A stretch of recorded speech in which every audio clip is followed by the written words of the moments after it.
Okay, so we're gonna get this thing kicked off. Hi, everyone. Thank you for joining session 2 for our supplier diversity and certifications session here today, hosted by Collab Capital. I'm your host, Rachel Wilson. I am a principal and head of operations at Collab Capital. Again, for those of you who are not aware of Collab, we are a venture firm headquartered here out of Atlanta, Georgia. Shout out to the A. Specifically, we invest into Black founders, innovative in the spaces of tech enablement.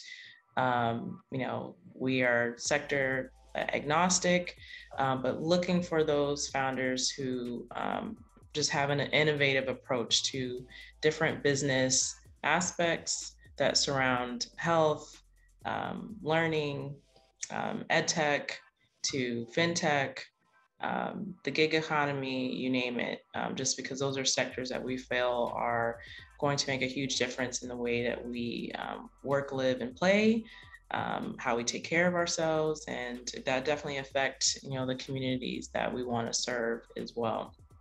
And so as part of the ethos for Collab, we also want to bring knowledge share too. Things that can help businesses grow beyond just capital, for financial capital, but also capital in resources, human capital, social capital as well. And that's what this session is about.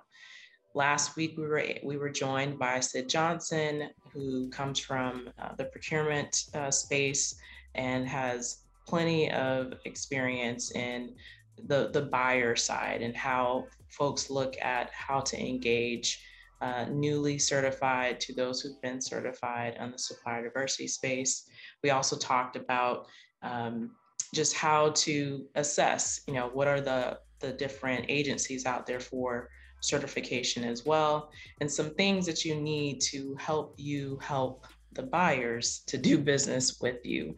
We talked about our playbook, which is our supplier diversity playbook, allowing for you guys to be able to find all these resources that we've been able to put together from my own experiences and those shared with others as well. So today we want to kind of dive a little bit deeper into how to really market yourself if you're looking to get certified. And we are so excited to be joined by Kimberly Blackwell, who is a business maven and has a lot of experience in the certification process. She actually is women-owned certified and minority-owned certified through WeBank and NMSDC. So we'll dive a little bit deeper into that as well too. So without further ado, let's get this thing kicked off. So like I said, what we're here to talk about today is really preparing you for certification and getting you more knowledge around the actual agency that certify and whether it's right for you, things to ask yourself as you're going through this process, how to market your corporation to different corporations or federal agencies that are looking to do business with diverse suppliers.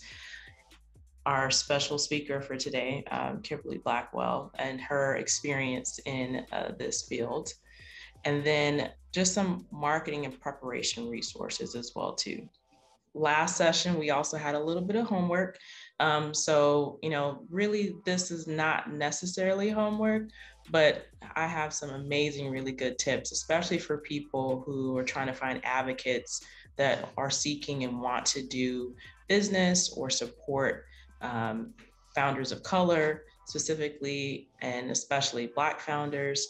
So there's some really great opportunities there as well. So preparing for certification. One of the big major things that I think came out of the last session was about focus, was about really knowing like, what is certification for? Why am I going through certification?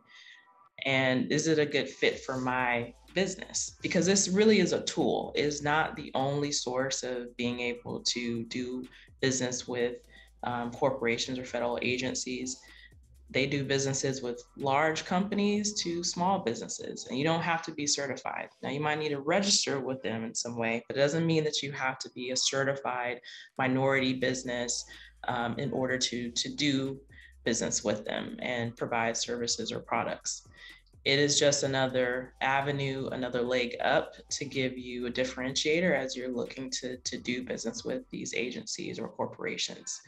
But you gotta understand like what that means for you, and looking at either your county, your state, or federally, what are the certifications that make sense. If you refer out to our supply diversity playbook, you'll see some lists of those different agencies and some ways to go after that. Last session, we talked about the National Minority Supplier Development Council, as well as Supplier Gateway as ways to go about getting your certification. But there are a multitude difference of ways, and I definitely recommend that you look at the playbook as a resource to assess which options make sense for you. There's also the submission of the certifications as well, very similar in scope in terms of what they ask for. So we created a checklist of all the documents that are normally asked during this process, because it can be quite cumbersome. You might get in the middle of it and be like, oh, I didn't know they were going to ask about my taxes. I didn't know I had to have that stuff ready. So this is a really great tool for you to kind of get all those things checked off, have it in one place. So when you're ready to go get certified, you're already rest assured you at least have 98% of the things that they ask for. Now, they may ask for some other things that are not on that list, but what we provided are some really good ways to get prepared for that. And then you want to just ask yourself, do I qualify? Are you meeting all of the requirements? 51% owned for minority business owned or women business owned. If you are going after service disabled veteran, do you have your disabled veteran paperwork to certify those things? So you want to make sure that you have all those things in place, even some references, and again, all your tax documents. But I recommend that you look at our supplier diversity playbook, as that checklist will become really in handy for that part of the process.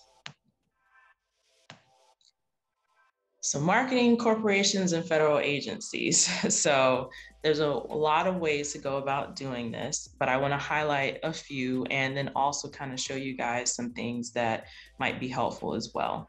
So one of the things, especially in the federal government space, that they look for are one-pagers or capability statements, as they may call it.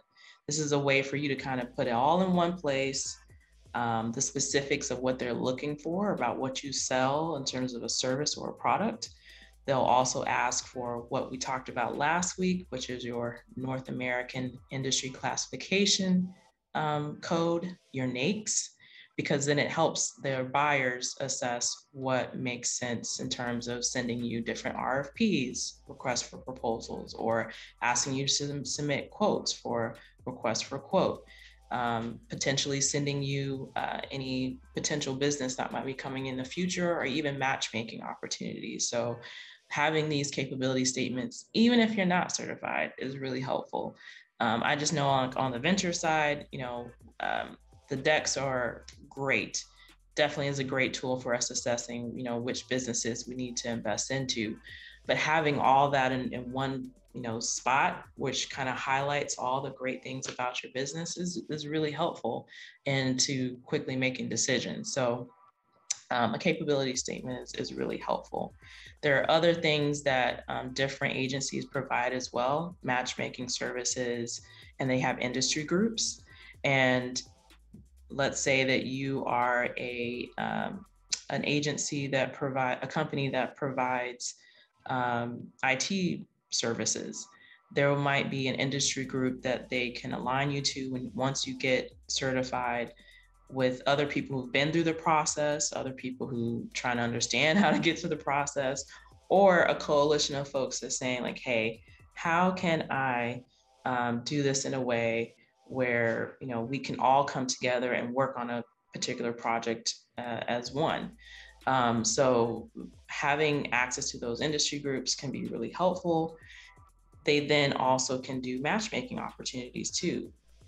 Matchmaking to a supplier who's already done business with an agency or corporation, or matchmaking to a corporation that or federal agency or local agency that is looking to do business with a supplier that is diverse.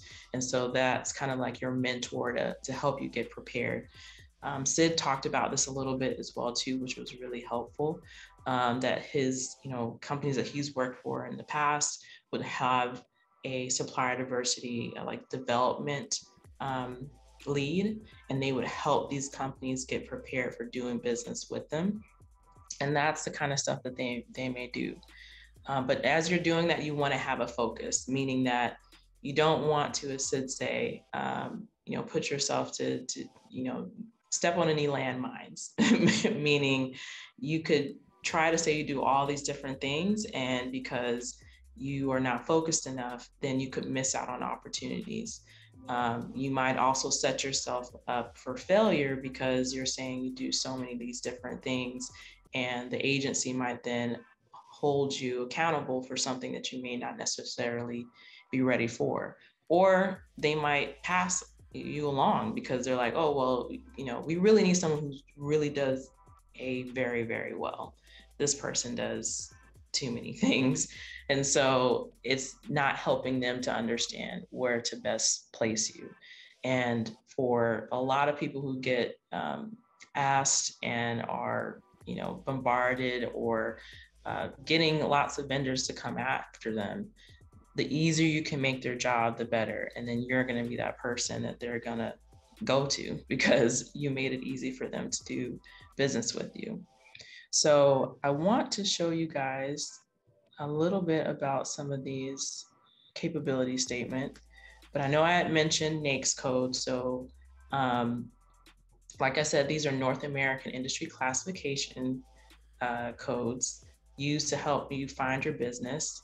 So I don't know if anyone wants to, again, put something in the chat for an industry that you're in, that you're trying to, if you don't know what your code is, I'm happy to do a quick example of what that looks like. Management consulting. Sorry about my typing. All right.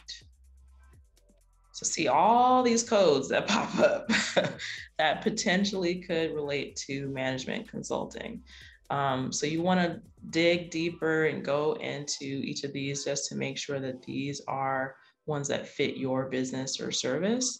And you want to use this as part of your capability statement.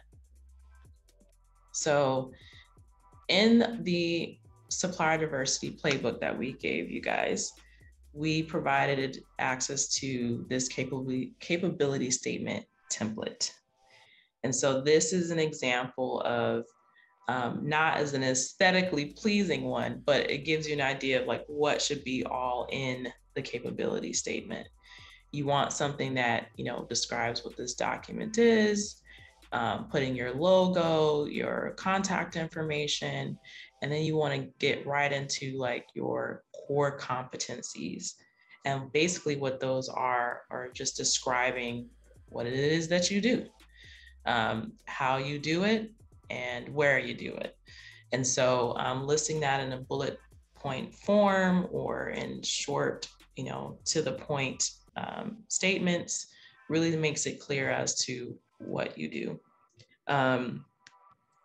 Having your pictures, having some, things that visually explain that as well is really helpful. So if you have a product, showing what that looks like. And then also talking about what they call past performance.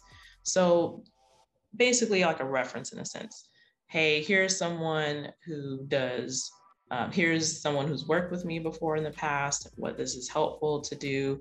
This is how I'm able to do what I was able to do for that business, and potentially even, offer connecting people to those references as well.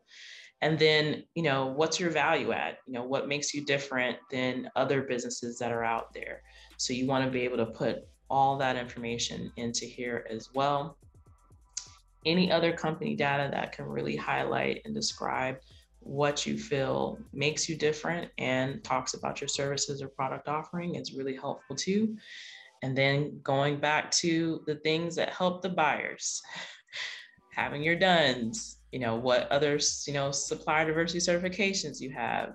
Are you HubZone? Are you Service Disabled Veteran owned business, women owned? What are all your NAICS codes, your CAGE codes? If you do have a purchasing schedule. So basically, if you got certified where your products are online for a buyer of the government to purchase directly from you using a credit card, all that information in one place, really easy way to do that. And that's what the capability statement is. So I'm gonna give you guys an example, not the best example, but something that my family has done in the past. They have a laboratory. And so this is a capability statement that we've put together that kind of highlights all those different points. Our past performance, what it is that we do, the things that we offer, all the different accreditations that we have, even a statement from someone who's a testimonial, all of the different NAICS codes and everything else that they need in order to see how to purchase services from us or work with us in a way. So this is a good example of just what you can put together. It even goes into a second page with all the information, where we're located, the services that we're offering, the technology that we have, and our specifics as well. So this is kind of what they're looking for when you are putting together a capability statement. So I'm gonna stop there for a second and see if there are any questions on that.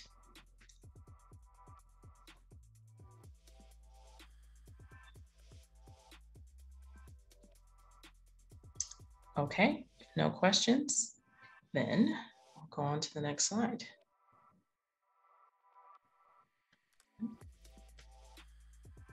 All right, so drum roll, please.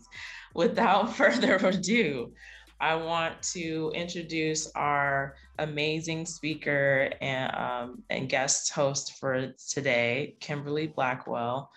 Kimberly is, like I said before, a business maven.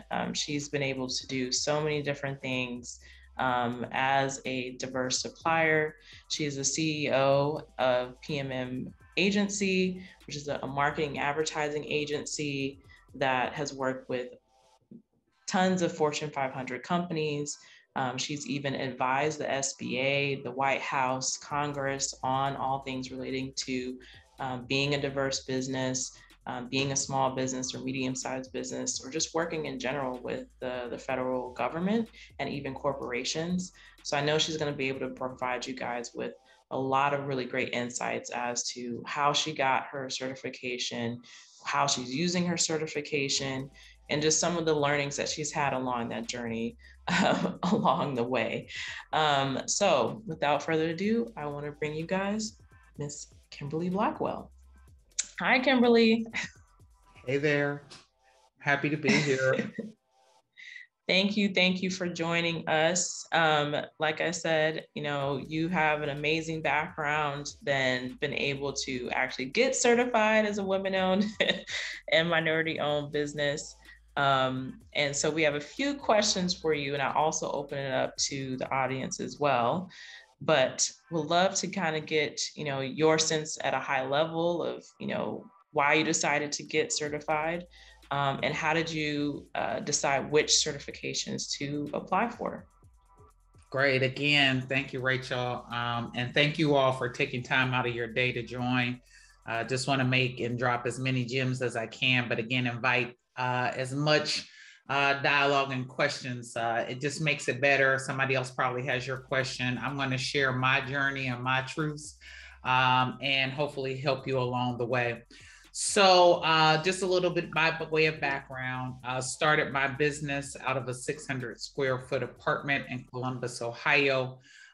So as a solopreneur, you know, I'm not sure where everybody fits by way of scale on the call today, but I'm going to actually hit certification at different points so that hopefully it hits everyone who's joined. But when it was, you know, just me, myself, and I, you know, you know, hindsight 2020, I probably got into the certification game of understanding late. And so, you know, what I would say is that if you're not certified, and even if you hang up this phone and don't understand everything about it, it is of value. So I would encourage you to get certified. And the reason why I say that too is because it can be the key differentiator in who gets the opportunity and who doesn't. And why is that? It's because if you are certified, a business or corporation, the government, they can count your spend. And so whatever they spend with you, it's an incentive for them to be able to record it as someone who is certified so that they can say that they are reinvesting these dollars into whatever certification category it may be. As Rachel mentioned, I am dual certified by way of National Minority Supplier Development Council and also by way of WeBank. So I'm minority certified, but also female certified. My certifications are actually out of my home base where we're headquartered. I'm currently coming to you all today from Atlanta, and I see we had some other places. I think I saw Phoenix and Detroit in here. So shout out to everybody who's here. But we are headquartered in Columbus, Ohio. Again, I mentioned that I have a residence here in Atlanta also, and I'll come back to that because I have a residence in Florida as well. And so what I'm trying to do now is to make sure that my certification in Ohio actually also counts for Georgia and Florida as well. So we'll get to all of those tricks as well. And so that being said, you know, I will also tell you that, remember, I was late. So there are other different categories as well that you can get certified. I would say if you're a veteran, you can get certified as a veteran. If you are of LGBTQ+, you can get certified there. So you need to look and see which and all apply. If there's a disadvantaged business category, and I say that too, and I, you know, kind of don't like the nomenclature of it, but it's really designed by way of scale, right? So I should have done that also, but you want to go out and look and see of all these certifications, which ones apply to me. And I would tell you and encourage you to do them all, because the more you have, the more anybody by way of who you do business with can count. And it really just helps them. I will say the best companies are recognized by the $1 billion roundtable. These are the corporations that spend $1 billion plus in areas in investment of minority spend. And again, that just becomes something by way of incentive for them, and also somewhat a somewhat advantage for you, because if company X is looking at 2 suppliers that check the boxes on all things by way of performance and things of that sort, but one is certified and the other one isn't, could be more likely that the one that's certified is going to get picked. Would you say that you've been able to use your certification for both like federal or municipal opportunities and private organization opportunities too?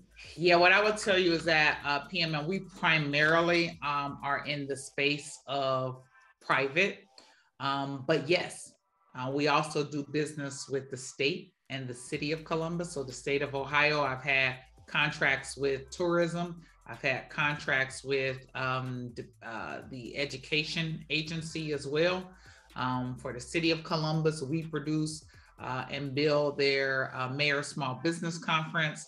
And we've actually commissioned something during COVID around young Black girls who were having problems adjusting. And so we designed a full campaign around Black girls soaring, because our girls were disproportionately impacted.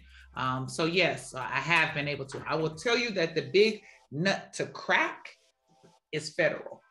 And, you know, there are many companies that are like, Kim, for all the work that you have done by way of the private sector, you have a portfolio. You could easily go over to the federal side and, you know, make yourself a superstar over there. There's a lot of red tape to that too, though. And what I'm learning too is that, you know, you almost have to work the system dag near being DC, know the contracting officers, cultivate those relationships. But you have to cultivate those relationships on the private side as well. And Rachel, you mentioned having had a guest on the procurement side.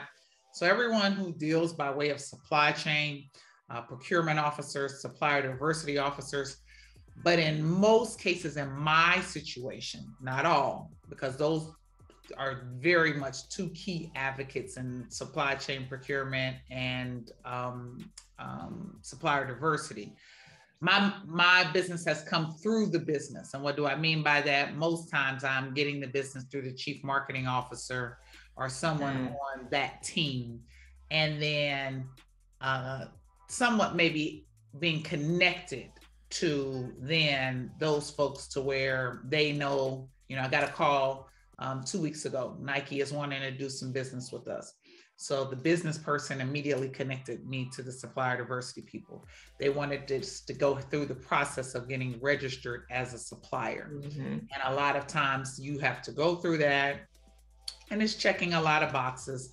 But going back even by way of the certification, because I see the next question, and I'm sorry, just trying to get as much information as I can out. You got time, don't worry about it. You know, I will tell you, the process can be sometimes as long as you make it, right? And what I mean by that, and what you mentioned, Rachel, that I thought was very good, is that, you know, you really do have to have your house in order, looking at all of those things. And, you know, they will give you a checklist as to what is required, your financials, articles of incorporation.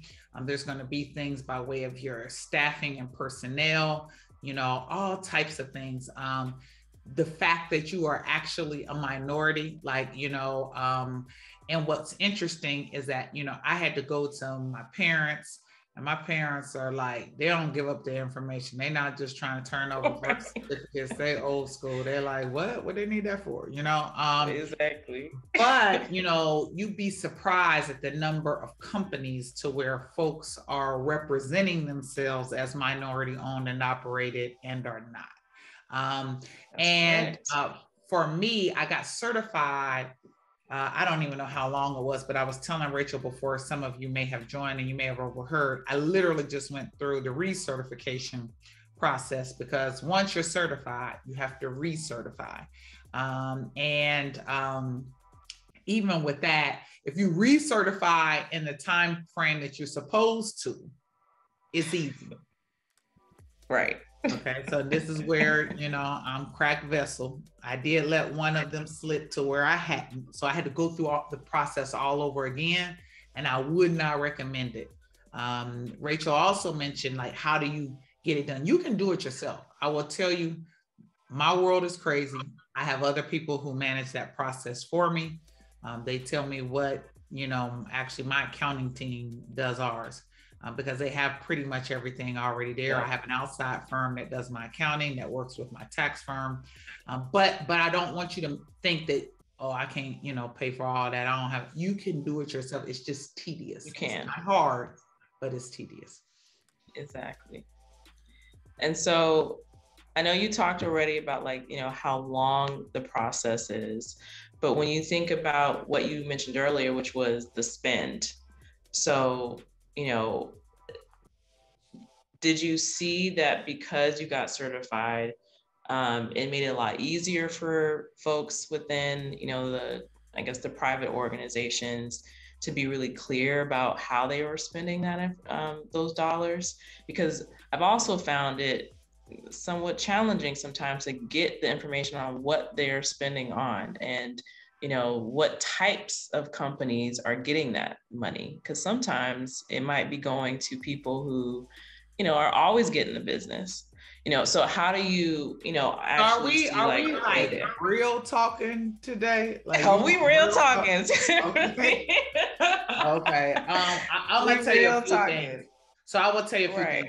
At the end of the day, what I would love for every business owner on here to know is that the work is what's going to drive the most, right? So by way of the work, I mean, like, you are doing exemplary by way of your professional service and or your product. You figured out, how to differentiate yourself in market, your superpowers. That's what's going to lead. Do I get business, and have I gotten business when my certification lapsed? I have, right? Because again, it's about the work, right? But I am an advocate. I go out and say, hey, you need it.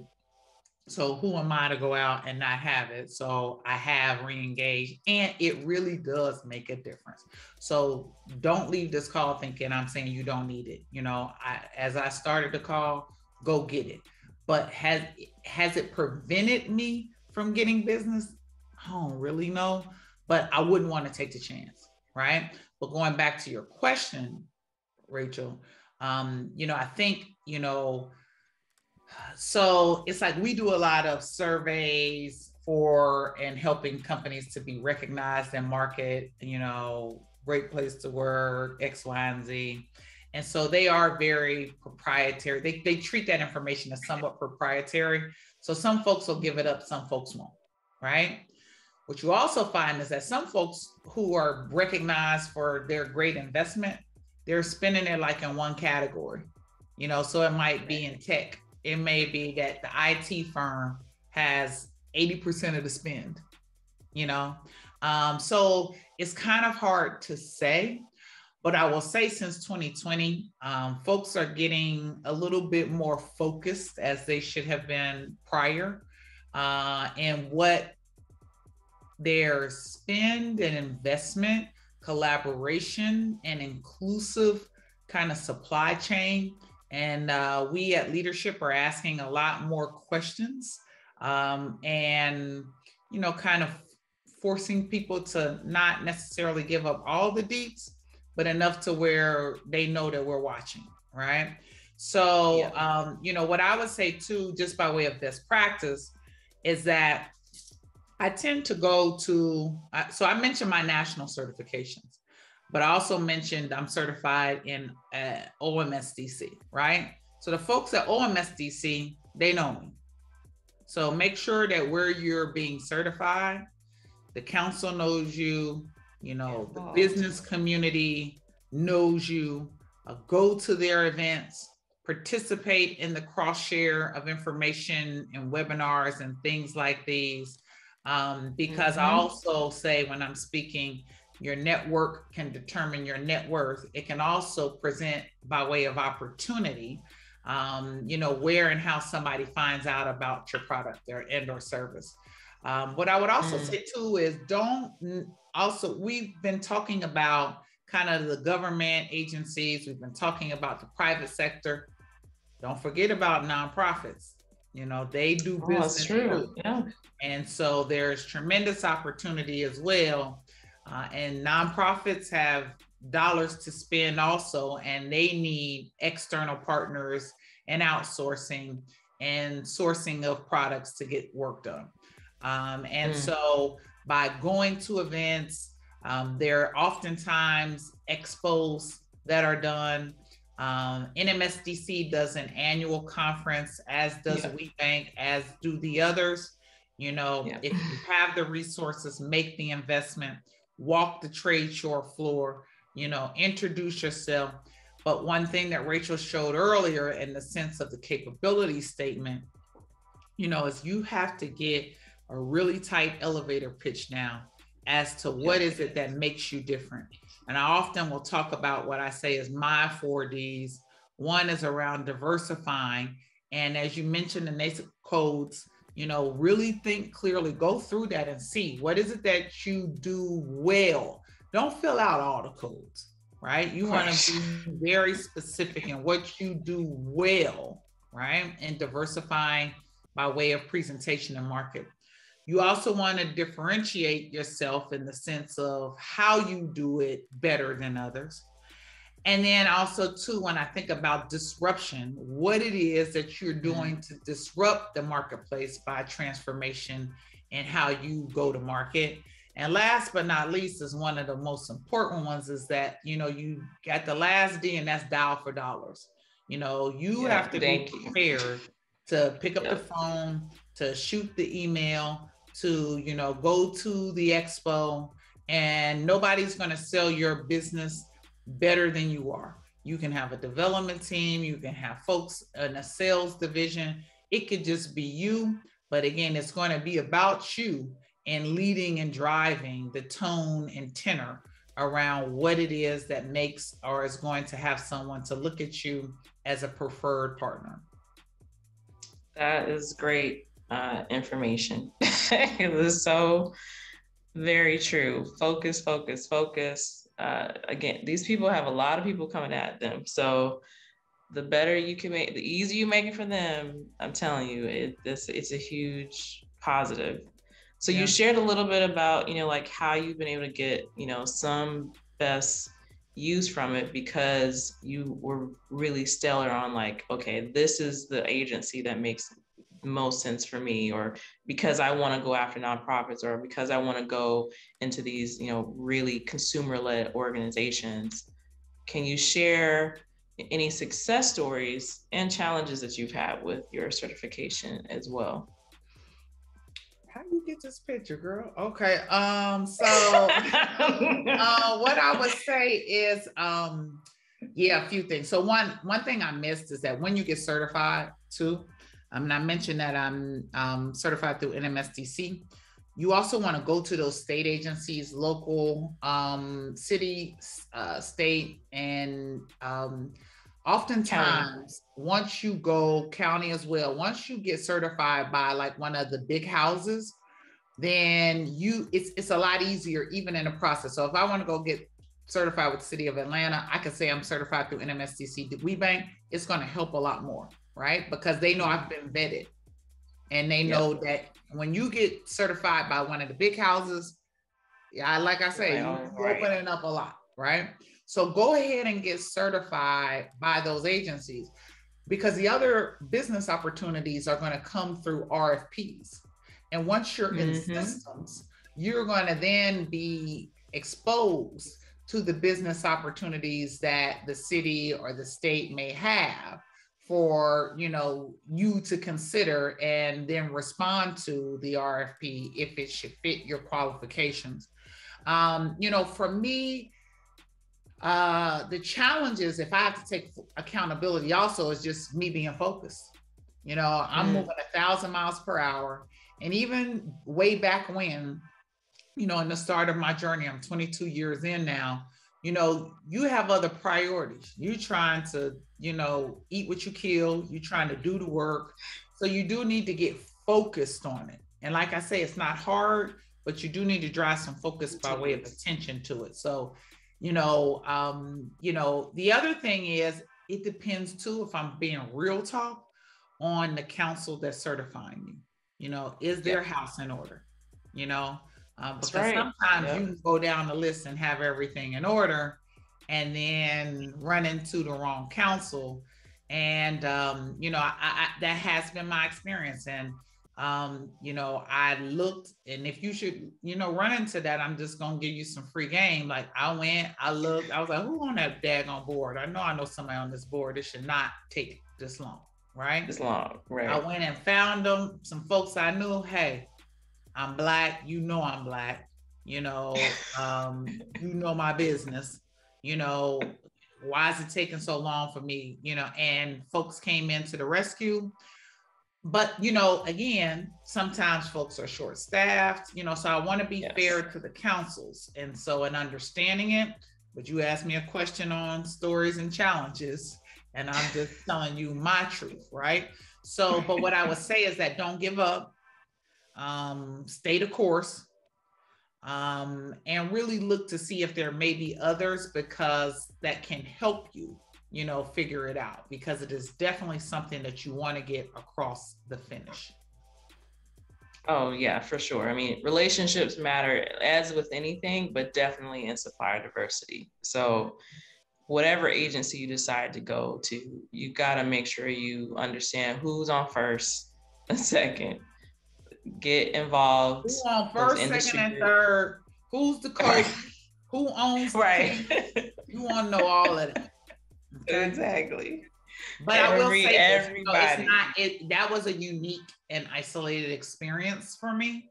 And we figured it out. So I don't want to be at all discouraging. Remember, I'm a rah in getting certified. But, you know, I just want to tell you that if you should run into any hurdles, do not let that stop you. Yeah, I agree. Definitely. So I want to open it up for some questions. There was a few put into the Q&A. So Tiara Davis has asked, has having your certifications put you in the space with big decision makers? That is the main reason I'm considering getting certified. Mm-hmm. Short answer is yes. But I'll just be honest with you, Tiara. I'm finding a decision maker with or without a certification, right? So you should always look to that as a best practice. But I will tell you, if I have to be frank, you know, there are some folks, again, I work with a lot of corporations. And so you have the supplier diversity team, you have the procurement team, you have the business. There's some folks within an organization that care about your certification, you being certified more than others. So sometimes your decision maker may not even be as aware to the process, and that may not even hit their radar. But for the folks to where it does matter, as it should matter to everyone, because everyone should be looking at an inclusive supply chain. But I will say to you that with the decision makers, you mentioned the word earlier, Rachel, you want an advocate. And you want advocates, not just in supplier diversity, you want advocates across the business. So whether it be through government agencies and or through private sector, you want advocates. And if the supplier diversity and the procurement people can be your advocate, get them. Yep. You know, if the business person can be your advocate, because sometimes what'll happen is, listen at this. Sometimes folks will want to do business with me, but I'm not in their system. And they'll go over to the supplier diversity or the procurement people and they say, well, they're not an approved vendor, right? So then my business person has to say, well, how do we get them approved and in our system? Okay. So remember, you're going to have folks at different points, you know, and in different places by way of the enterprise ecosystem that you're going to need to advocate for you. Or on the other side, I can meet somebody and go to a business meeting and say, oh, I do supplier diversity for company X. You know, I'm hearing great things about your business. You know, be worth it for you to kind of get in our system.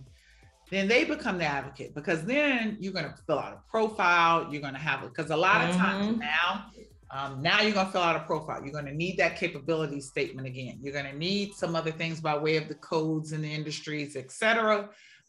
You know, and then if you work at Nike and you're looking for somebody by way of, you know, agency activations, experiential storytelling, XYZ, now our name should pop up. Right. Yeah. So it works, you know, in, you know, various ways. You want to cover all bases.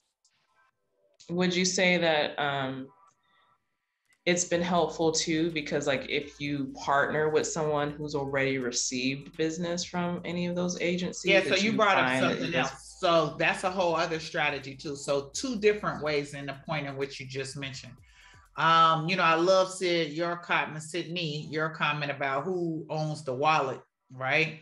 Because again, going back, you know, that's really, you know, whoever, you know, it's like whoever has the purse is the one that you're going to probably need to kind of get in front of most, or at least, bear some sense of awareness, but, to your other point, how do you play the game and play it well and smart? So there are two different ways. So I'm minority. We are an agency. We are scaled. We do big business, just like some of the Sachis and Sachis of the world, right? There might be a strategy to where Sachi is doing business and, company X says, this is great. And Sachi, you the prime, but we're going to need you to find a minority certified company to partner. Right. So in that case, I'm a tier 2. Now, in most cases, to be honest, we're a tier 1. I do the business direct. And that's how I like it. Right. But I'm not opposed to a tier 2. I'm not opposed at all. And I tell folks, we partner well because, there's enough, in by way of work and opportunity to partner. The other one is if all these people on a call and there are 10 folks who are still on here, right? We wanted to go in for some business together. Now you could put something together by way of a response. You could either have one person who's a little bit more established to lead it, but to say, hey, we have a group of tier 2 suppliers, minority, and they represent these spaces as subject matter experts. And this is the team. So, don't, look to as collaboration as a strategy, whether you're coming in as a tier 2 yourself, or you're the prime and bringing in other tier 2s. Because what I will tell you is that I do business with a lot of major corporations. And, when we're looking for contractors and suppliers through PMM, I'm telling my team, bring me a list. Again, we have to be a CIAA tournament for Nationwide Insurance. There's a client of ours, as is Food Line. I got to transport executives all the while I'm there, right? I'm there in Baltimore for a week. I want to know, give me some minority business enterprise, ground transportation services. Because if I can give it to somebody who shows me by way of performance, by way of professionalism, by way of, capacity, then I could say, why not? But I'm very intentional around that. And what I think as, business leaders, and when we are blessed, I'm, Rachel, me, I'm a lift as we climb, in the way in which we need to pay forward. We should be looking at, when we're doing production by way of storytelling, I'm looking at my crews. Am I crewed up? Can I crew up Black? Can I crew up female? Can I crew up underrepresented? And why wouldn't I? Because our storytelling is going to tell stories in a way in which I think the marketplace deserves. So again, but that requires a company and its leader to be committed and intentional. I agree. Another question from Anthony Ware: have you seen more spend away from or focused on construction and product only companies? Great question, Anthony. I will tell you, I see a lot of very niche oriented spend for development, for construction, all those things within, those two kind of spheres of build. I'm not quite sure how COVID has impacted, but I will tell you that those are very specialized areas. And I often see RFPs. I see it for cleaning services. They are out there. So, but you have to be looking. And so, again, that's why I say too, part of the onus falls on us to make sure that even if it's not the business owner, do you have a resource on your team? I don't care if it's an intern, go out and find someone who is committed to, doing this kind of work by way of research and discovery. Totally agree. We'll open up for one last question for Kimberly. So any other questions out there?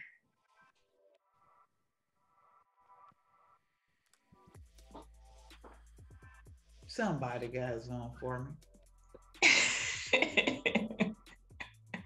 I have tons, but I know we only have so much time. So. No, Rachel, it's Sydney. I don't have a question. I think one of the points that Kimberly made, hi, Kimberly, I sat in that other chair as a former chief procurement and supply chain officer in automotive and was vice chair in MSDC for a number of years. Oh, wow. Your comment about the wallet, and I just want to put a little bit more color on that for you. In a lot of corporations, particularly large corporations, you got the procurement people that we all believe have the wallet, but a lot of the space that they're spending money in, particularly in, I would call corporate services. So in marketing and accounting and advertising and HR, in a lot of cases, the relationship within the corporation is that the procurement team partners with the business side, right? Not so much the operations and manufacturing, whatever, but the services, the corporate service side of business, where it's kind of like a 50-50 quote unquote decision maker, but the wallet actually sits in the corporate services area, right? And the corporate services actually know that industry better than the procurement person. So they're really making the decision, and the procurement person is taking them through the process to onboard them, if you will. So I was really intrigued about your comment, and that people really need to understand that in a lot of cases, particularly when it's corporate services, the decision maker is owned by the person with the intelligence. And in your case, Kimberly, the marketing and advertising team generally are the decision makers. Yeah. And thank you, Sydney, for that, because what I was calling the business, he is definitely referring to that in its proper title by way of group share. And, because I was asked to share my truth. Most of my business comes from me meeting the CMO and then us cultivating a relationship, the business coming through to me through, that functional area. And then to Sydney's point, then a lot of the logistics and other things coming through procurement or supplier diversity. But again, I say attack any and all sides as they may present themselves, because I have also had really strong supplier diversity advocates, because what I would say too, in the sense of word of mouth, is that supplier diversity community, as well as any community, even in a functional area, is small. And folks will ask folks, who are some of your, good suppliers or top suppliers that you would recommend? And they don't care, it's not a competition thing. Everybody just wants good partners in the work. And so a lot of my business too has come because someone from company X knew someone from company Y, and they said, hey, we've done business with PMM, and we would, highly recommend, if you all are looking for someone in this space, that you consider them as well. The network determines network. Love that one too. Yes. Yes, I will tell you. I agree, Tiara. She made a good point. Gosh, Sydney and Kimberly would love a session with the both of you on a panel. Exactly. Because it's very invaluable. Sydney really did upgrade my session. So thank you, Sydney. Oh, no. I appreciate you letting me join in and sitting here hearing it from the other side, someone that have come talk to me over the years, and trying to grow the business and be a part of the growth in the economy. Thank you. It's very, very true. So since I didn't have any other questions, I'm definitely going to close out this session. Kimberly, that was amazing advice, amazing insight.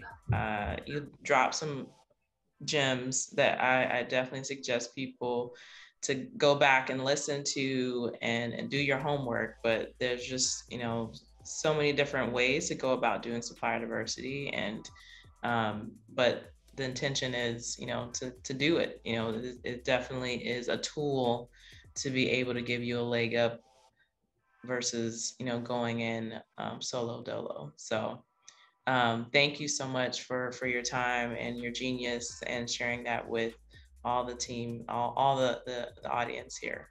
Can I add this one last point? On your capability statement, I will say it, you said it, Rachel. I mean, it really needs to stand out. So, you know, if you have infographics, if you have, you know, something about you want to give the critical information, but you also want to put a little bit of love in how you kind of curate that story and that narrative. And you don't have to be a master marketer to do it, but I will say that they get a lot of these daily. So think about how yours might stand out.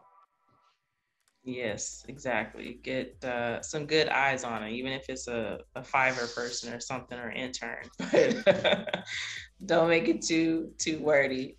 I want to quickly just run through some things for you guys as it relates to our playbook before we close out. So, like I said before, you know, and Kimberly and Sid have said in their sessions that, you know, because of 2020, because of folks becoming re-engaged with the importance of getting involved with supplier diversity, or, you know, being able to support diverse-owned companies, especially Black-owned firms, you know, it's also good to highlight those who are doing that, who are keeping their promises kept. And so in 2020, there was a group that was doing that. Kate Hewitt, who was with Bombas, the chief marketing officer there, she realized that she wanted to open up her network to diverse-owned founders as well. Now, she specifically isn't talking about supplier diversity, but in terms of being able to network or connect you or provide her experience, she's been able to do that. So she created something called a Paying It Forward spreadsheet. This is an amazing tool where a bunch of people who, just like Kate, said, hey, I'm raising my hand. I'm going to put my calendar link on here. And I'm going to say, here's what my experience is in. I do these things really well. I know about HR, or staffing your business, or about marketing, you know, or I know some things about diverse suppliers, or even capital access to, hey, even if you're looking for a job and you're an entrepreneur, they put this all in this spreadsheet for people to reach out to them and set up some time to talk about things that will help their businesses. So in our playbook, we have a link to that, and that will greatly help you as you're trying to decide on, you know, different things to help you grow and maintain your business. Like I said, here at Collab, we're about giving you the information, knowledge sharing. And that is something I am personally passionate about. If I find the information, I want all y'all to have it. I want everybody to win. So that's what I am about. We also have links to the capability statement. There's a how-to, not only just the document I share with you, but there's also a guide. It goes even in more detail about how to create a capability statement. So I encourage you guys to go there and check that out. We've also talked about that supplier diversity checklist. So definitely look at that on the playbook as well. And I won't have time, but there is also a location on the supplier diversity playbook talking about hub zones. There's a lot of things being done about where you live and where you work, and the work that you're doing as founders or business owners, from opportunity zones, and you name it. And there could be some opportunities based off of where you're doing business and where you're hiring people that can give you a leg up as well. And that information is also included in the playbook too. So again, you know, I encourage you guys, if you haven't had the chance to go ahead and look at the supply diversity playbook.